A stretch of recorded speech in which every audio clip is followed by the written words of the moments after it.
Top of the morning, Dan and Amy. So, Iran fired more than a dozen ballistic missiles at U.S. forces in Iraq, striking two bases, Erbil in northern Iraq and the Al-Assad base in western Iraq, about 4:30 p.m. our time yesterday. Yeah, in the middle of the night there. 15 fired and 4 failed, Dan. No American casualties, thankfully. Yeah, of course, but Iranian TV is reporting that 80 casualties are reported, but it just came out from the Pentagon that is not the case. Yeah, something only the Crescent News Network would report. And then Iran's foreign minister, Javad Zarif, saying immediately after the attacks concluded that that was it. The Iranians do not seek escalation or war. And the Ayatollah came out saying we slapped America right in the face.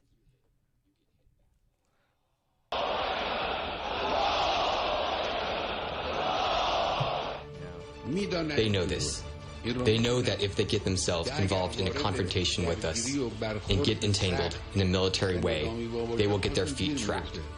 They might harm us, but they will harm themselves many times more, and they realize that. Yeah. Tough talk there. Okay. Well, the good news is, and this is the good news, it really was a move to de-escalate. In this case, it really was what, Zarif didn't say that, but it's essentially what he implied. It was, we got to do something.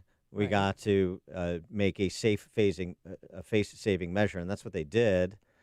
And it really speaks to what General Petraeus said on Face the Nation on Sunday, which is striking Soleimani, taking him out, was reestablishing deterrence in the relationship between the United States and Iran. And that deterrent effect needs to be in place. It is now. This is a victory for the Trump administration. Doesn't mean this is the end of the tension with Iran, but it certainly undermines the hysteria of the Beltway Big Government Press Corps writing cover for their Democrat Socialists on the Hill and candidates for president. Speaking of the president, President Trump at a media avail with the Greek Prime Minister yesterday restated the rationale behind the decision to authorize the strike, making mention that U.S. senators will be briefed today by his national security team, including Cabinet Secretaries Pompeo and Esper, about the intelligence that has been referenced. Well, number one, I knew the past. His past was horrible. He was a terrorist. He was so designated by President Obama, as you know, and he wasn't even supposed to be outside of his own country. He was, so right there. But that's, in a way, the least of it. We had an attack very recently that he was in charge of where we had people horribly wounded, 1 dead. In fact, the number now, as of this morning, I believe, is 2 dead. And that was his. He was traveling with the head of Hezbollah. They weren't there to discuss a vacation. They weren't there to go to a nice resort someplace in Baghdad. They were there to discuss bad business. And we saved a lot of lives by terminating his life. And President Trump also fielded the question about maintaining a troop presence in Iraq. This was interesting. Or is it time to withdraw? Iran would have a much bigger foothold, and the people of Iraq do not want to see Iran running the country. That I can tell you. So we'll see how it all works out. I know it's going to work out well for us because at some point we want to be able to get out. We want to bring our soldiers back home. I will say that we have had tremendous support from the people of Iraq, appreciating what we've done, and they don't want to see Iran go into Iraq. And rest assured, he's not going to target any cultural sites, so no war crimes. They're allowed to blow up everything that we have, and there's nothing that stops them. And we are, according to various laws, supposed to be very careful with their cultural heritage. And you know what? If that's what the law is, I like to obey the law. But think of it. They kill our people. They blow up our people. And then we have to be very gentle with their cultural institutions.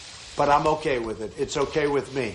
I will say this. If Iran does anything that they shouldn't be doing, they're going to be suffering the consequences, and very strongly. For more on this, we're pleased to be joined by Christopher Bedford. He's senior editor at The Federalist, thefederalist.com, vice chairman of Young Americans for Freedom, board member at the National Journalism Center, and author of the recently Trump tweeted book, The Art of the Donald. Not, he didn't tweet the book, but he tweeted a mention of it saying, go pick it up and read it. The Art of the Donald is the book. Christopher Bedford, thanks so much for joining us. Appreciate it.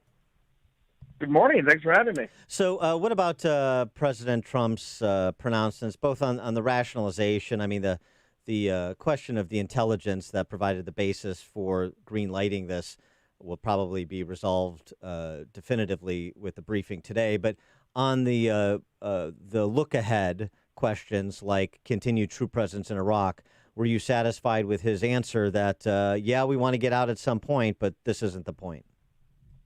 Not particularly. That's what we've been hearing from the last two presidents, President Obama and President Trump, that they would like to get out. And President Obama withdrew a lot of soldiers from the Middle East and Afghanistan, as has President Trump by and large.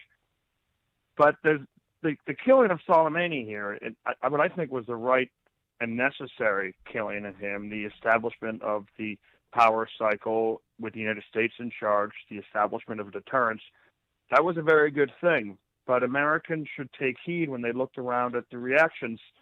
The Iraqi population is broadly split, the activist aspects of it, into two sides: those who like him and are pro-Iran, the Shia Muslims, and then the Sunni Muslims who are against Iran and hate Iran. And the problem for the United States is, well, the Iranian allied Shia Muslims in half the country were fighting ISIS and even working with the United States to some capacity in the past war when Trump sent more soldiers there.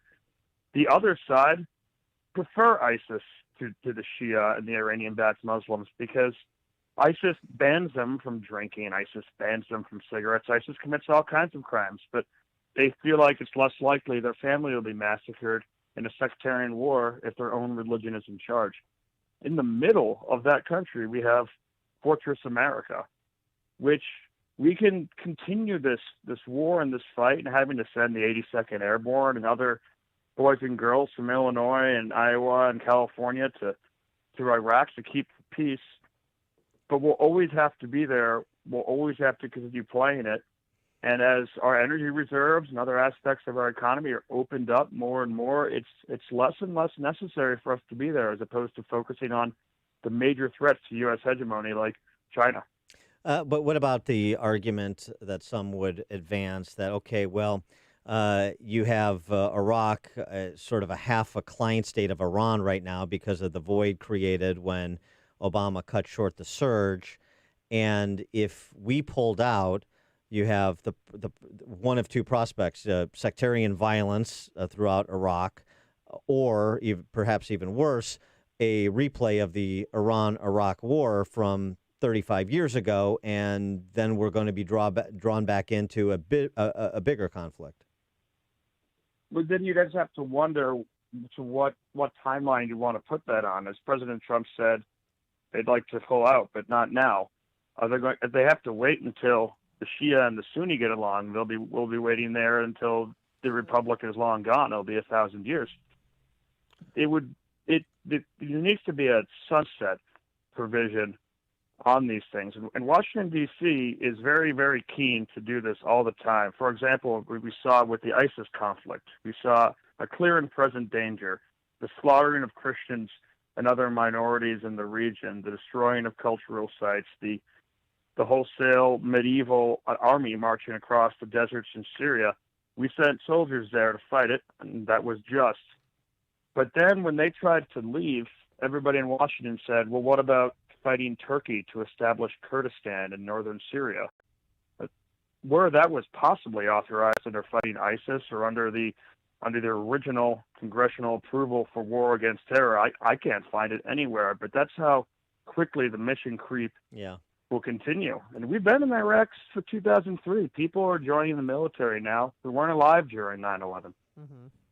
Well, what about Iraqi's parliament voting to, try to force us to leave that area? Well, that was another face-saving measure, but that was the epitome of some of the fake news. So you're completely right. they did vote that.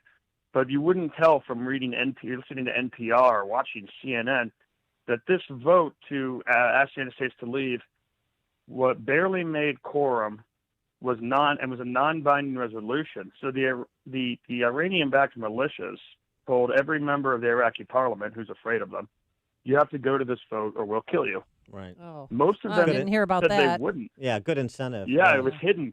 Yeah. So the Shia, the Sunni Muslims didn't go, and only one representative from the Kurdish Arabs went, and they barely had enough people to even be in session. And they made a non-binding resolution that at some point on a timetable, the United States should leave. But CNN was blaring, Iraqi parliament kicks us out. People woke up on Monday morning thinking, we have to leave right now, otherwise we're an occupying force. And it turns out that wasn't really the case. Well, I mean, the Crescent News Network was still in a state of mourning, so you have to give them some space there.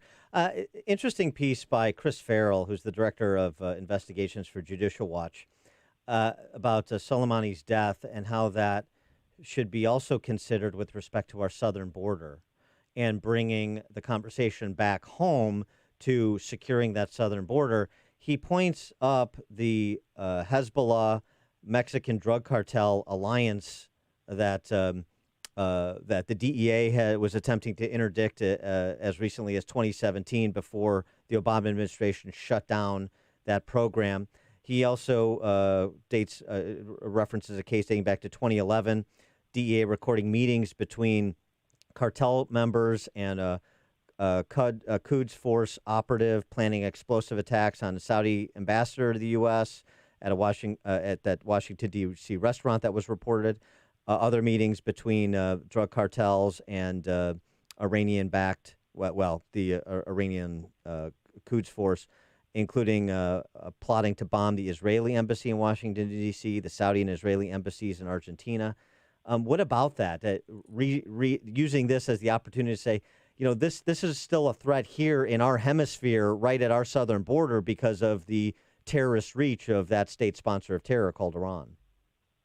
That's true, and the border is a major aspect of that. The Hezbollah, Iran, through the Quds Force and through Hezbollah over in Lebanon, has sent a number of agents over to have been arrested in the United States, and they have also sent a number of agents to friendly governments in Central America and Latin America who will be able to skip their visa processes and then try to make their way up to the United States. They've shown, as you said, an interest in targeting restaurants and embassies, prominent Jews, probably American generals now, in the United States, as well as in Central and South America, where people generally travel without fear of that terror. And that's the whole point to the U.S. southern border, too. Right now, we are very, very worried about the national security aspects of our situation abroad.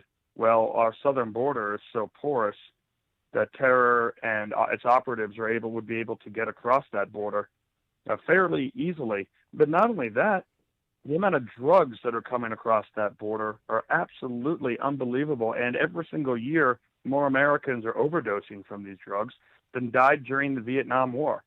It's an absolute calamity, and a lot of people in Washington would much rather focus elsewhere than down on the southern border, on China, where a lot of these drugs are coming from, and on the shady operations that are allowing enemies of the United States to work hand in glove with the cartels. He is Christopher Bedford, senior editor at the Federalist, vice chairman of Young Americans for Freedom, board member at the National Journalism Center, and author of the new book, The Art of the Donald, and the Donald must like it because he tweeted about it, so you want to pick that up. Christopher Bedford, thanks so much for joining us. Appreciate it. Thanks for having me. And he joined us on our turnkey.pro answer line. The stories you need to know to start your day. This is Chicago's Morning Answer on AM 560. The Answer. I want to keep my heart healthy, so I get my cholesterol checked regularly. And when my doctor told me my cholesterol was borderline, I found garlic.